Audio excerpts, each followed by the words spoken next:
What's going on, world? And welcome to Clearing the Wreckage Podcast. It's the voice and your host, Kareem A. Rashid. And once again, I don't know what you got going on. You could be getting on the toilet, or you could be getting off the toilet. Hell, for all I know, you could be wiping your tushy. But I know that I'm ready, and so I hope that you're ready to clear the wreckage. Yes, indeed. What's going on, my friends? What's up with you today, my peeps, my fellow Wreckage Clearers? Let's go ahead and get into it. We are meeting today. Again, as always, I'm ecstatic, I'm joyful, I'm excited to be here with you.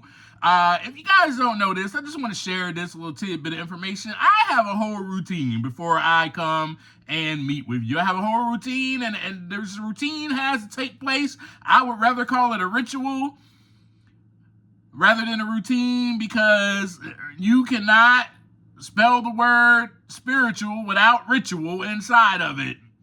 Let me just give you that little bit of wisdom real quick, all right? So ritual is tied to spiritual because you cannot spell the word spiritual without ritual. And rituals keep you aligned with the spirit, or bring you into alignment with the spirit. And some of the things that I do is, well, sometimes I will meditate before I come see you. Sometimes I will have to go to the gym and walk on the treadmill and maybe lift some weights. But in that time, I am being present. I am being mindful. I am having my awareness heightened. And not only, I'm not even thinking about this podcast episode. I'm thinking about, hey, I am in there to become aligned with the spirit. I'm taking time with myself, me, and God, and we are going to walk on the treadmill, and I am going to stay present in that moment. And when I am doing all of that, by the time I get back to my place, I begin to sit down and meditate a little bit more, think a little bit, kind of free my mind a little bit, so to speak. And then all of this stuff starts downloading to me. Here's what you're going to talk about when you meet with your fellow Wreckage Clearers today. And so I just wanted to share that with you, because sometimes, I don't know, maybe you should know something else about me, because I know you know a whole lot about me, because I'm giving you all of myself in this conversation in Clearing the Wreckage Podcast. Yes, because this is about us being one and walking along the journey together. You already know that. I don't have to emphasize that even more, but all the time I'm with you, I try to emphasize that so you can know that I am walking hand in hand with you. I am not some guru. I am not some person that has arrived, that has graduated from life. I am still doing life right here, and we are doing life together, you and I. So with that being said, have some compassion, will you?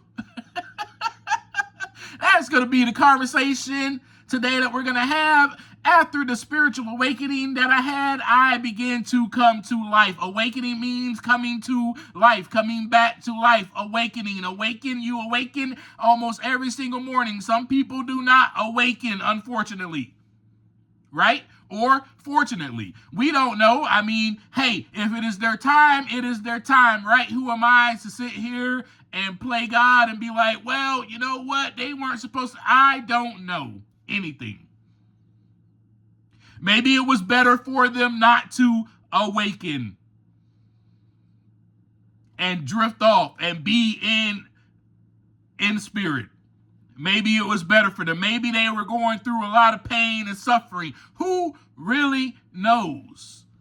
But because of that spiritual awakening, now I can think that way even in death. Because I know that now death is part of life. They coincide with one another. You cannot have death without life, and you can't have life without death. You have to have both of these, as we talked about and discussed in the previous episode. If you just look at nature, you can see that both life and death coincide with one another, and you have to die in order to live. Yes, so I begin to see life all around me. I begin to see life within myself. I was no longer dead. I was no longer a zombie, as I stated in the previous conversation. And life was no longer about me. Y'all, it was not about me anymore. It was not about my personal gain, my personal benefit. What can Kareem receive from you? It wasn't about that anymore. And let me just share this with you too. It all changed for me. It was such a transformation that it wasn't even about me going to work to collect a paycheck to survive. My whole outlook, my whole perspective changed. I realized that I had a gift to work. It was a privilege and an honor to work. Yes, I began to see it in that state. I begin to see it from that mindset. Once you awaken, once you come to life, you begin to see life all around you. And that's what I mean when I say that. You begin to see life all around you. I was no longer dead. I wasn't just, gotta go to work today. And, I can't wait till I get paid. Oh, I'm so tired of this place. Oh, I'm so tired of these people. That's death, my friends. That is death. So if you are going to work and you are experiencing that, you are experiencing death. You are bringing death upon you, upon your spirit, and you are experiencing death, and then everyone around you is experiencing the death that you're experiencing. Whoo, boy, don't let me start preaching up in here. Because what happens? We all know this, right? We all know this. What happens? You go to work, you're dragging yourself in there, you're filled with death, and everybody is impacted and affected by the death that you are bringing in there, and everybody else around you starts to die.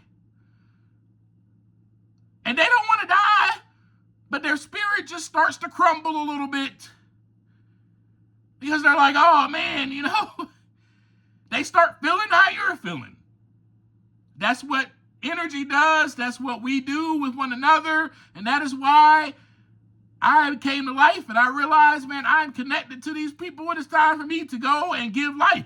I am not going to be going into my workplace giving death. Matter of fact, I am excited to be alive. I'm excited to have been awakened and be able to go to work. I'm grateful for that. What an honor, what a privilege to be able to serve and give back to the community that comes in there to that workplace with a smile on my face and be happy. It is no longer about me receiving a paycheck. It is no longer about me just trying to muster and get through the day. It's no longer about that. It is about what can I bring to this environment. I'm no longer bringing death, so I must bring life. Yes, because I have awakened to life. Folks, this is what the spiritual awakening is about. This is what I mean when I had come to life. I began to bring forth life. A spiritual awakening also fosters this compassion by dissolving the ego sense of separation, right? Like that whole sense of me saying that, oh man, I don't fit in, I feel unloved, I feel unaccepted, all of that, right? So it fosters compassion by dissolving the ego sense of separation and revealing an underlying oneness with everyone and everything, right? So I begin to see my connection to and with other humans. So when I was going to work, I knew, man, I'm connected. Like everything, all the energy that I bring in there is connected to these people. May I bring life to them today. Before I walk out that door, I need to do everything in my power that I need to do to bring life into that environment. And you know what that entails? That entails prayer, that entails meditation. We've talked about this. Everything that I talk about with you is leading up to this conversation. So stay with me. Stay with me. But all my life, y'all, and you know the story, you know it. I've shared it with you. I felt separate. I felt unloved. I felt unaccepted. I felt neglected, rejected, like I did not fit in. Now I begin to see that I belong, and so does everything and everyone else. In this great, big, giant world, everything belongs here. There is nothing that is not here that does not belong. There is no human that is on this earth that does not belong to be here. They were sent here for a reason. A quote from one of my favorite authors, Richard Rohr, from the book Everything Belongs. He says in there, he quotes, "When we see that the world is enchanted, we begin to see the revelation of God in each individual as individual." End quote. Folks, this is where control leaves us and we begin to accept ourselves, which then leads to the acceptance of others. And the acceptance of others being an individual, their own individual, but that individual being God inside of them. You can only see that when you awaken, when you have a spiritual awakening, because you come to life and you begin to see life, and God is life. And also with that, I begin to see that there is this, somehow, some way, there's this interconnectedness going on all around me. Everything somehow, some way is connected in some shape, form, or fashion. It's all connected. Remember how we talked about the caterpillar becoming a butterfly, then him becoming a butterfly, he or she becoming a butterfly, right? And then flying to, the plant to drink some nectar so that the plants can reproduce and the pollen and everything can pollinate. That's a connectedness between the caterpillar, the butterfly, and all the plants. There's a connectedness between the bee and the honey and the pollen. And that's just one. Those are just two little examples. But see, what we have going on here as humans, when we're walking around dead, we think that we're separate from everything. And no, I'm not connected to you because you look funny. No, I'm not connected to you because you talk funny. No, I'm not connected to you because you're from the South. No, I'm not connected to you because you're from the North. No, I'm not connected to you because you're from overseas. No, I'm not connected to you because you talk with an accent. No, I'm not connected with you because you do this and I don't do that. No, I'm not connected to you because you like this and I don't like that. We have all this separation. No, I'm not connected to you because you're lower class and I'm upper class. No, I'm not connected to you because you're lower income and I'm high income. Nope, I'm a billionaire and you're poor. I'm not connected to you at all. We begin to have these, classifications, the status. Society has taught us these things. Society has found a way to keep you and I divided, to separate what has already been one since the beginning of time. Nothing is separate at all. So with that being said, I begin to feel again. I begin to not only feel what was going on inside of me, but I began to feel the suffering of others deeply.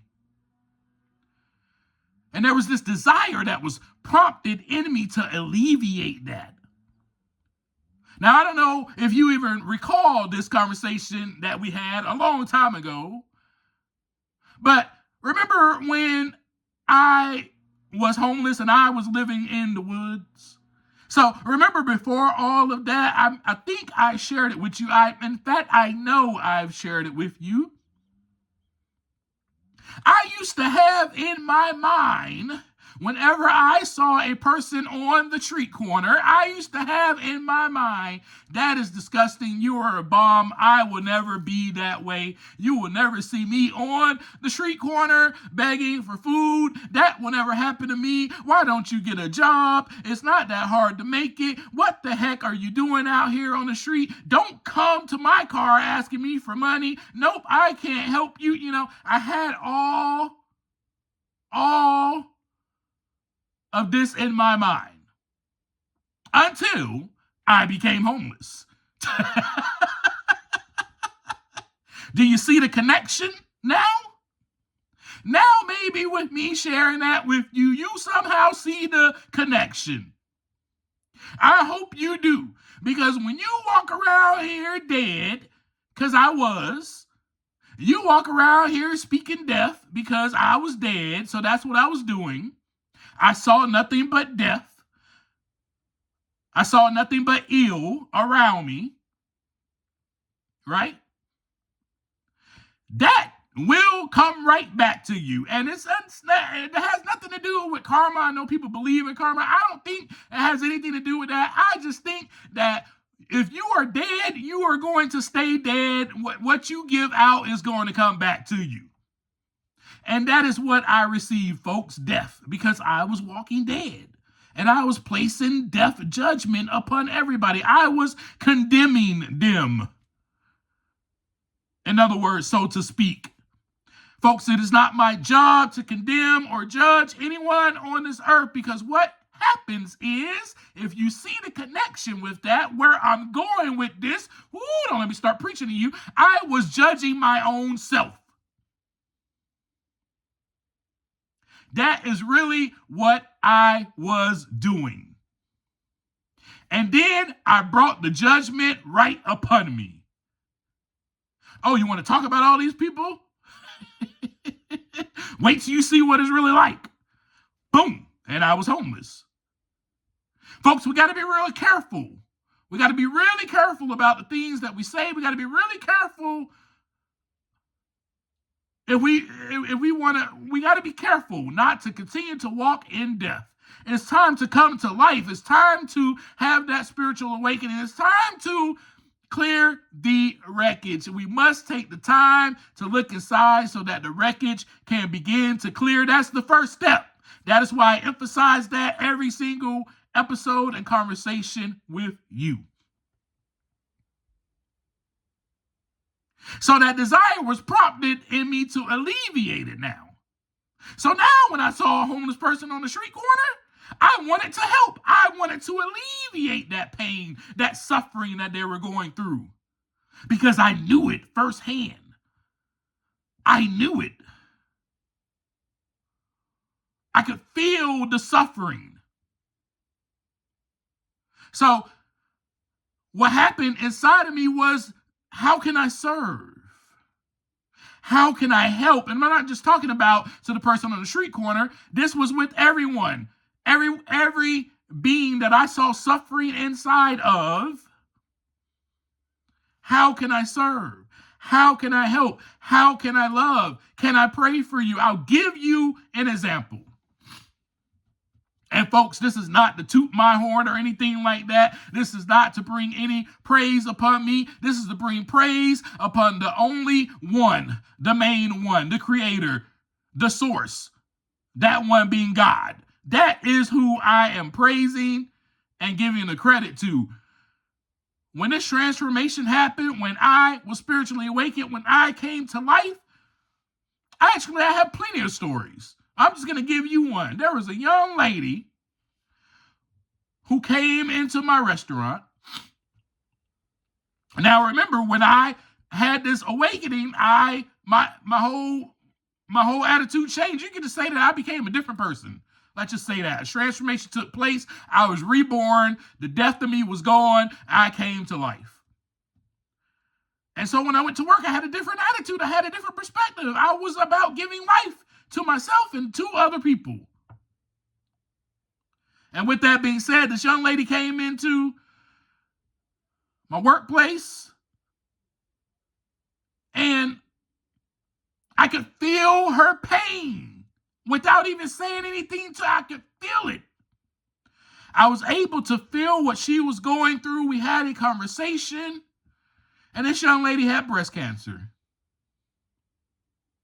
And with that being said, we had a conversation. I took the time out of my shift to have a conversation with her. And I asked her, how is she doing? How can I help? What can I do? Can I pray for you? And actually at that moment, outside of the restaurant, we walked outside and we prayed together. Folks, this is what a spiritual awakening does. This is what it means to come to life. This is what it means to have some compassion, will you? Because there are people out there that are suffering. There's another friend of mine, and again, this is not about me. This is not about me at all. It's another friend of mine who came into the place that I work, and I began to see the suffering inside of her. This person was struggling deeply with the fact that they had to get their leg removed. This person struggles with spina bifida, and they had to get their leg removed. Had to go through that whole process. Now, me and this person are good friends, but I talked to her. I made sure she was okay. We had a conversation with one another. I checked on her when she came in. We discussed things with one another. We were connected, my friends. That is where I'm going with that. So what about you? Are you just so much in your head? Are you just so dead that when you're at work, you don't see anything? You don't see any suffering? You're just so dead that when you go out into the world, into public, let's just say you're going to school, you're going to class here and there, and you're just mean mugging everybody. You're like, please get out of my way. I don't have time for you. Are you that type of person? Do you do little things like hold the door open for somebody? If you're a male, it doesn't have to be a woman that you're holding the door open for. You can hold the door open for a gentleman. Just hold the door open. Are you trying to give life? How can I serve? How can I help? How can I love? So no longer was I in judgmental reactions. I began to walk in empathy. It would have been easy, so easy.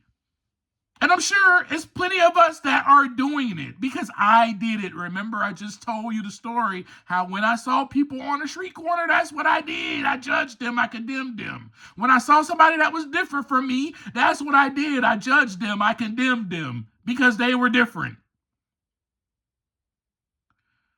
And we all do it. So it could have been easy, folks, easy for me to just go to work, go about my shift, get home, and not worry about any of those people that came into my workplace, the examples that I gave. It would have been easy. It would have also been easy for me to see these people and condemn them. Easy. But because it's so easy, that's why most of us do it, because it's easy. We don't know how to take the time to look inside so that the wreckage can begin to clear. We have not awakened yet. It's easy just to walk in death.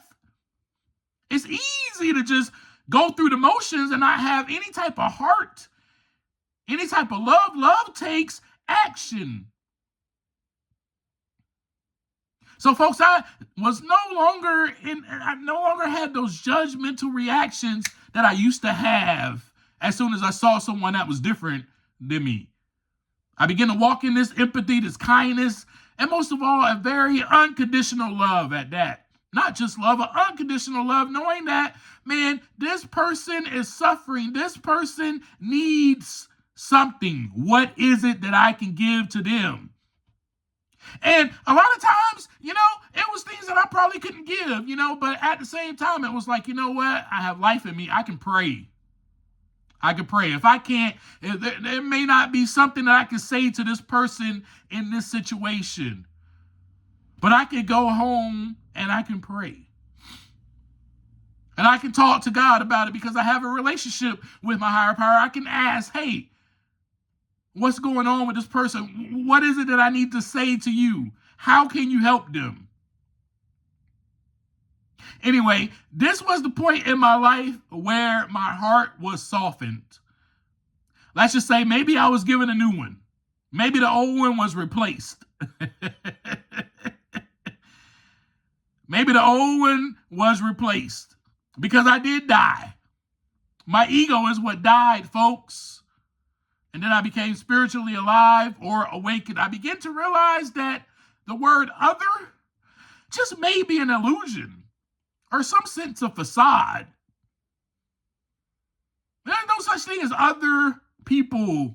We're all one. We're all a mirror. We're all just mere reflections. But that happens only when you come to life. You begin to have that type of perspective and outlook because you only see life in other individuals.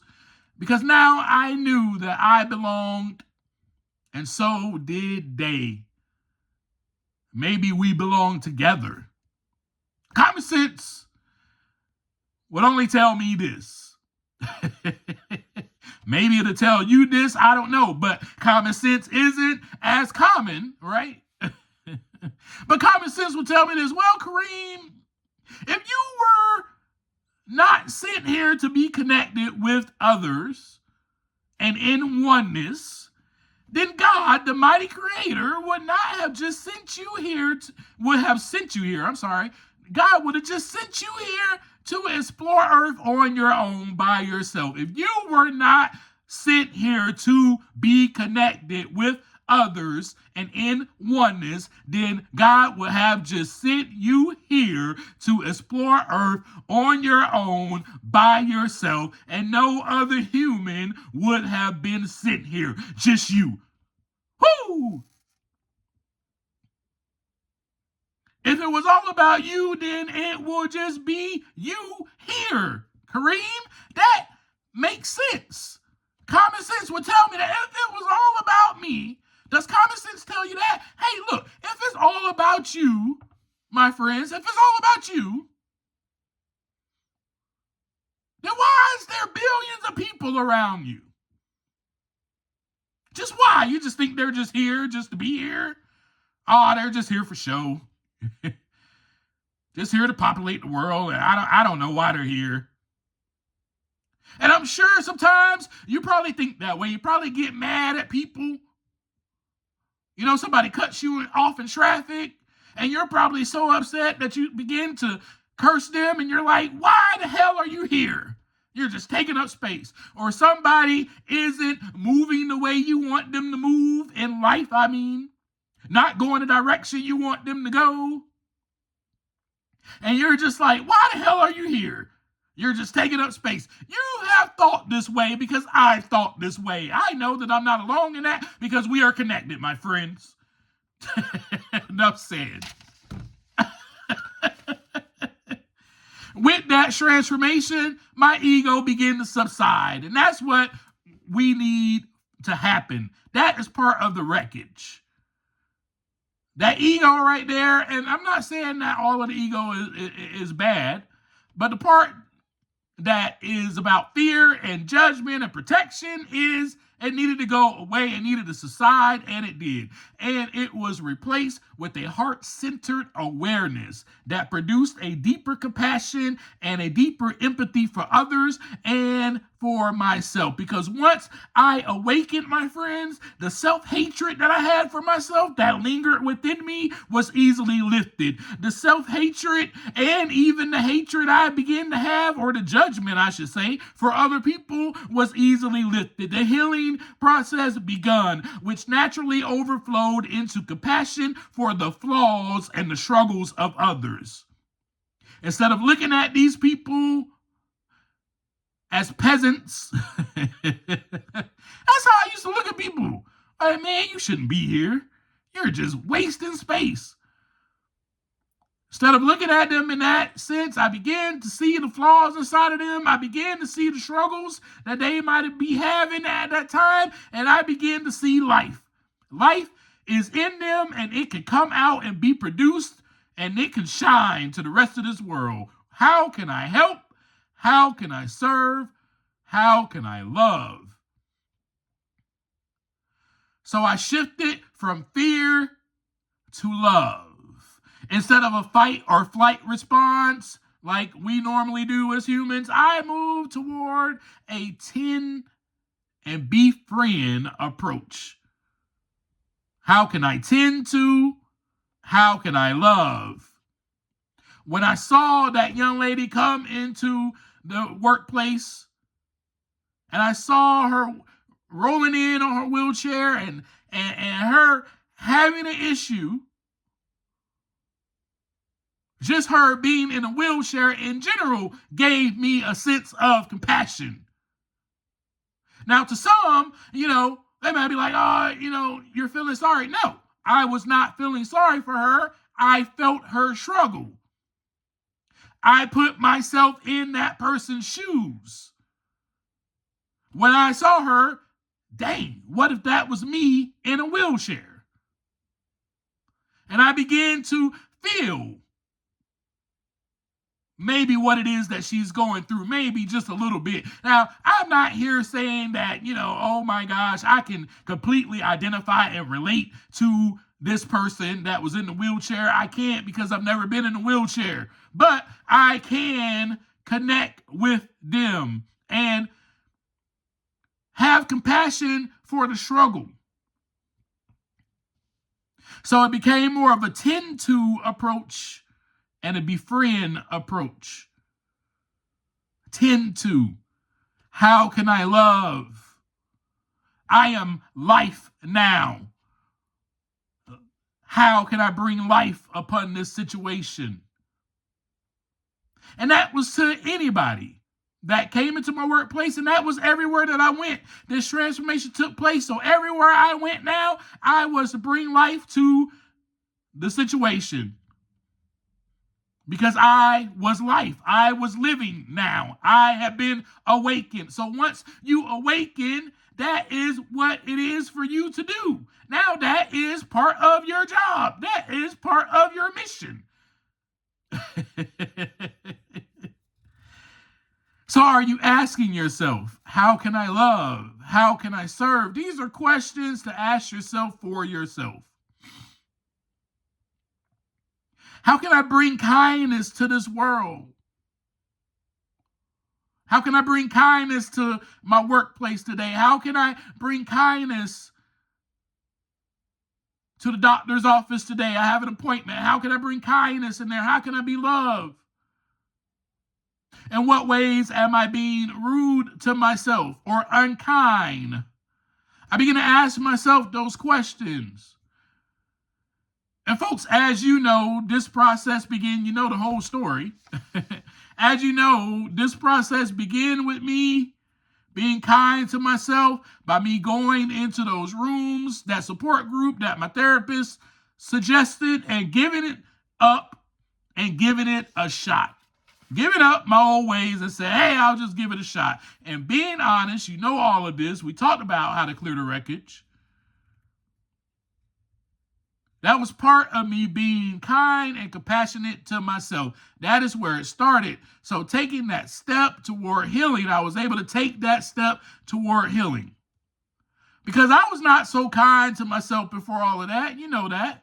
I mistreated myself daily. I mistreated my whole body. I confused my mind with mind-altering chemicals and substances. I did not care about myself. And if you're doing that, let me just say to you right now, with the compassionate heart, I'm not saying this to judge you. You are confusing your mind with mind-altering substances if you are using any type of drug. And alcohol also is a drug. And so I did not care about myself, and I definitely did not care about no one else. And I was a great pretender, though. The facade and the illusion, I believed, was that I loved me. I care for me. No, clearly I did not. Now it was time to clear the wreckage. So the process began. I began the process. I did not know, well, besides therapy, I did not know that I would be learning so much about myself and unlearning and dying to become alive again. To become my true self, I would say, to become one who is compassion, who is empathy, who is love, who is kind. And all of that was buried underneath the layers. So through that process, I begin to uncover it so that I can truly be the person I was made to be. Taking the time to look inside so that the wreckage can begin to clear is about you taking the time to uncover these layers of protection that have been there for years and years and years that you probably don't even know about. It is just natural for you to walk around in a certain state of being. Natural for you to just walk around angry because you're in fear. Natural for you to have a resentment because you're in fear. Natural for you to have an outburst because you are in fear, because your ego is driving and leading the way. But you may not know nothing about that until you look inside. That's why I come on here every single week and I share with you the things that I did to begin to look inside so that the wreckage can begin to clear. I hope and I pray that you will do the same. When you listen to me, that you are taking what I am saying and you are trying to put at least a little bit of it into practice. Remember, I am not the guru of all of this. I am simply just sharing with you my experience. And in hopes from that experience, you can take a little bit out of it and leave the rest. Whatever it is that you feel that you get from this, take it. If you don't get, there may be something else you may not get, leave it. Take what you need and leave the rest at the door. In other words, is what I'm saying. But that's what I'm here to do. I'm here, again, I've shared with you to bring life. Folks, this is my life. Folks, this is my experience that I'm sharing with you. This is my life now. I am life. I am truth. I am compassion. I am empathy. I am love. I am kind. This is who I am.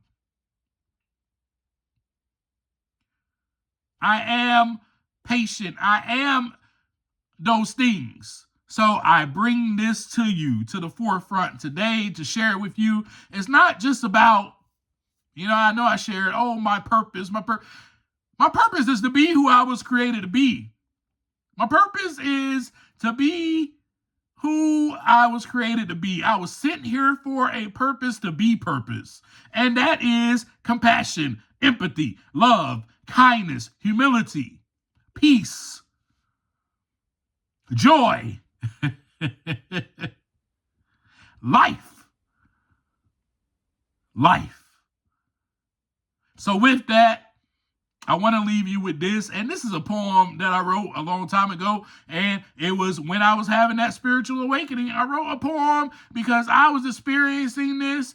And man, it started to hurt my heart. It started to hurt my heart so much when I saw other people that still were, and it still does to this day. It still does. When I see another person that is struggling with any type of addiction,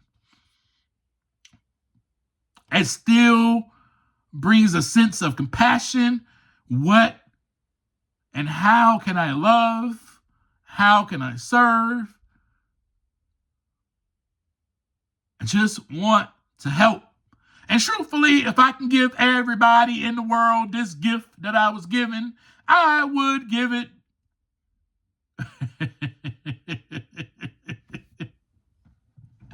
With that being said, I'm going to just read this poem to you real quick. And it's called Compassion. I still cry when I see you, stuck, out of hope, out of luck, in your addiction.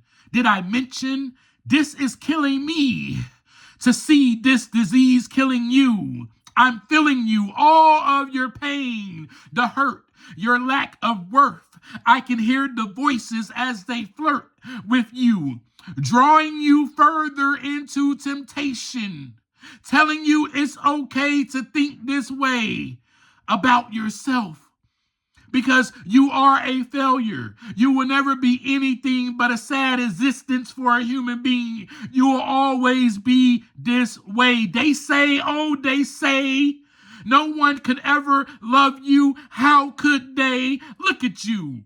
You're worthless. So yeah, go ahead and take that drink.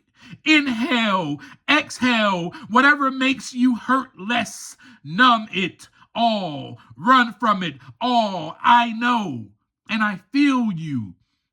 See, it kills you as it kills me on the inside. The problem is I cannot hide from me. Neither can you put a shield over your eyes to blind yourself from you. The agony, emotions outpouring from tragedies, catastrophes that happen to you, I understand. The plan was not for you to become a victim. I get it. You want to blame the system, your sister or brother, your lover. Everyone is out to get you. So not true. See, your feelings get the best of you, embedded in you, resentment, fear, pain. You feel stained, like you'll never become clean. Truth is, you can be washed free of your dirt, hurt from the past, but the present is present and presented as a gift, wrapped up and ready to be opened, hoping you will see it, grab it, and unravel it. Then let it go. Control is what has you miserable, trying to manage your life and everyone else's pitiful. For you to rest in others, rest in God and take cover under God's shelter, because only God can help you. You are a spiritual being trapped in an earthly body. The physical is death. The spirit is life. Live by letting go of the steering wheel. Then these feelings will subside. Eventually, mentally, your health is at stake and is at risk. Mind yourself. Become mindful of self and aware of your actions. Stop passing criticism and critical attachments. No one is perfect, and that includes you. Happiness is fleeting. It comes and goes. No one owes you a piece of mind. Traumatized from those pieces of time, just mere moments to you. Those components are huge, and I become your opponent, and I lose, but I let you win, because when I was engulfed in my addiction, it was all about winning, overcompensating for feeling lost and forsaken, when really I just needed a hug, some embracing. Tell me you love me, one of my favorite songs by Demi Lovato, feeling hollow and empty, so I chased the bottle and swallowed some Remy, while Martin Luther King Jr.'s voice was ringing. People aren't the enemy. Dreaming for love and compassion, passionate for a change. I was strung out on a corner, homeless, asking for change, literally. I understand you mentally, we connect. Yes, I get the stress, and that's why I cry for you. I weep, and unfortunately, we reap what we sow. And I planted a lot of damage. Infertile, unmanaged seeds, a horrible farmer. Then the more it hit harder, this life, like a boulder tearing a building, crumbling to ashes. So I weep and I cry for you, because I feel the lashes, the same ones you feel. So I'm asking for you to heal, and may God reveal to you what you need. a relationship with your creator so he can take you and peel back the layers that are concealed underneath the trash heap where you buried your past deep and bring it to the surface. Then recovery starts, and it hurts, but it works if you work it, and it does get better. Hold on, pain ends hope. Strength and experience, your purpose is given to help another person, but I weep for you. Because right now, for you to live, it's not worth it. It's easier to give up, feeling stuck. So why not call it quits? You figure, man, your whole life you failed, so what makes you think you'll accomplish this? And that's why I cry and I weep for you. Because you minimize the strength of your higher power who could take you higher than that toke or hit. Don't you know that life is a gift? There is no tag on you. You are priceless. So I write this thinking of you. And you might not like this or even want to listen, but I promise that you are only inches away from real freedom. And you'll taste and see this, that the Lord is good and your shepherd. Let go and let God lead you. That's Compassions, my friend. That's the name of the poem, Compassion. And as you can see, I still have a heart of compassion inside of me. I read that to you, and I still, man, I feel it. You know, I feel it. I feel not just the pain of addiction that people go through, but just the pain in life that you are going through because you're holding on to resentments, or you're holding on to this anger, or you feel like you're worthless. I know the pain. I felt it all. I felt it. That's why I am here, folks. Because we are one to let you know, and so that you can know. Rest assured, be assured, and be confident that there is someone that is like you. There is someone that is connected to you. There is an individual that has been through things that you have been through. And that's what it's all about. Us connecting, becoming one with one another, because that is what we are. The rest of the things that you believe are illusions. It's only there to protect yourself from danger, so to speak. I love you so much. I'm so thankful that you're here with me today. I hope to see you next time we get together. I do not know what we're going to talk about, but I'll figure it out. And as I always leave you, take some time to look aside so that the wreckage can begin to clear. Peace.